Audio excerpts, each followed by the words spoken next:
Okay, let's just be honest for a second. This little creature right here is the cutest and best thing to happen to Star Wars in the past 10 years.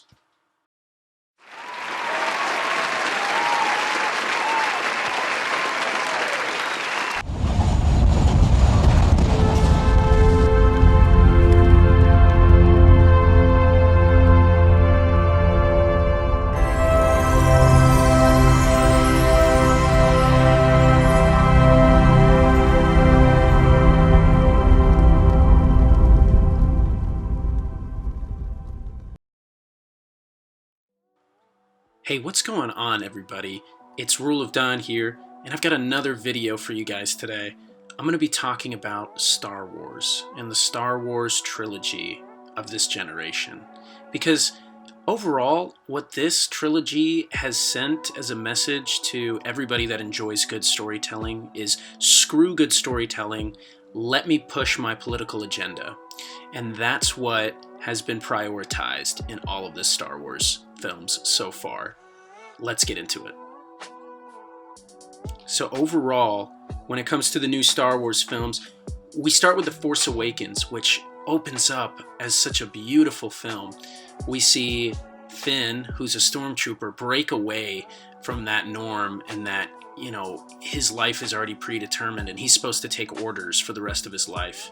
He breaks away from that, and we see a very intriguing character, and we just wonder where he's going to go. We also see a character in Rey, who also seems very promising. We see Kylo Ren, who looks completely badass and totally fearsome, and we just don't know what his capabilities are.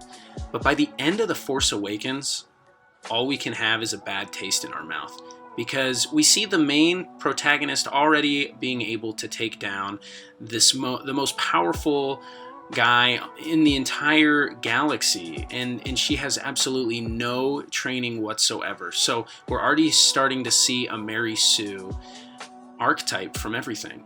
Now, that's literally just the least of the issues when it comes to Star Wars and the new trilogy. When it comes to repetition, it is so relevant in the first Star Wars film. Let's take a look at Starkiller Base. Now, what was the whole point of the Death Star, and what was the whole point of the Death Star plans, right? So if we go back to Rogue One, which takes place before A New Hope, we understand that the Death Star was given a weakness purposefully.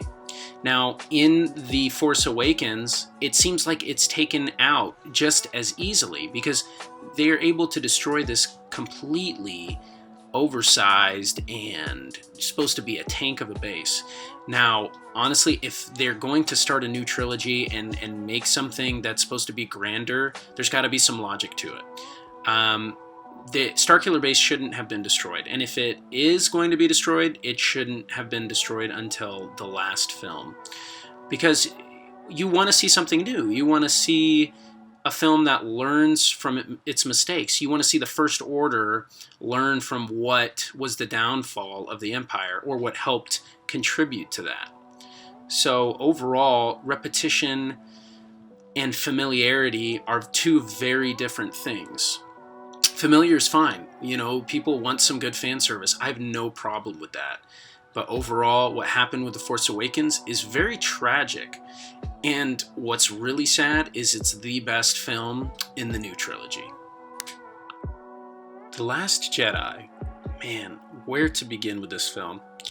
Rian Johnson, we all know, is a great filmmaker. And he's made great films, which is so weird that he made, in my opinion, what is one of the worst films of all time. Now, when it comes to good films, I want to applaud this guy, because I recently saw a movie called Knives Out, and Knives Out was phenomenal. Great film, great actors, great screenplay, great writing, everything. But when it comes to The Last Jedi, it is so disappointing. You can see where the writing's priorities are at, and it's not in the storytelling.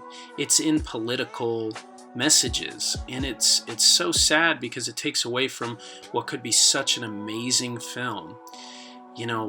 instead of spending time on Rey's training, which they show about nothing in the film, they decide to spend a lot of time talking about these fictional horses and how really nothing matters in the entire film. I mean, it doesn't really go anywhere. It's just a whole lot of nothing. A whole lot of questions not being answered, and just for the sake of it being different. And different is fine, but it has to have a reason behind it. And this movie shows a lack of any type of reasoning for anything. And it's already been shown recently, and I love that the actors are finally speaking up for themselves. Mark Hamill goes in the best way he can on this film and talks so much about the disagreements he's had with Rian Johnson. And even more recently, just a few days before the release of the final film, which is Rise of Skywalker, even Finn dogs on the second film and said he talked to Mark Hamill about it and that it's iffy. Okay, so he said it's iffy. And my prediction is that Mark Hamill is going to come out with more things to say about The Last Jedi once everything's settled down and the new movies are all done, which is very soon. So overall, I mean, just not a good rap for Star Wars in the new trilogy. You want to know the main reason why I already know that the new Star Wars is trash, besides the terrible reviews, which you can't really go off the reviews because The Last Jedi actually had good Rotten Tomato reviews. I really have no idea how, with so much hate. And I mean, it's overwhelming hate. If I had to be honest, I think most people either love or hate the film, but it's got to be 70% of like the Star Wars fan base hates the film and like 30% loves it. I don't understand how.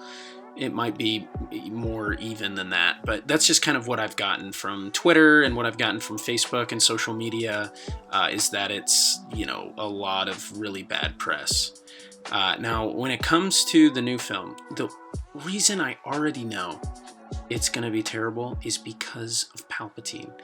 You cannot put Palpatine in the new Star Wars film because there's no foreshadowing. There's nothing. It's not a cohesive story. There's nothing that falls in line. The J.J. Abrams and the producers can tell you all they want that it's all been leading up to this, but that is just bullshit. They're BSing the public for sure if they do say that. Because if you look at The Force Awakens, I mean, that was made in one time period. J.J. Abrams even said himself in an interview in 2015 that, it was his project, and then, the next film went on to Rian Johnson. So they didn't have a whole 3-film plan in mind, which is really bad in this circumstance because these people have no idea what they're doing. And although the films look great and the set design is great, I will give props for that because it is very, very great. The actors are great. This really all falls on Rian Johnson and J.J. Abrams and the people that helped write this film. Honestly, Mark Hamill would have done a way better job writing this film. And I've seen that just from interviews. He talks about how in The Force Awakens, he was so excited because he thought his part was coming in. He said he got to the part in the script where the lightsaber started to, go back and forth and wiggle a little bit in the snow. This is the part where Rey gets the lightsaber, but he thought he was going to be there to save Rey and kind of sense the Force echo of the lightsaber so he could be there and save Rey from being destroyed by Kylo Ren, because that would make sense, right?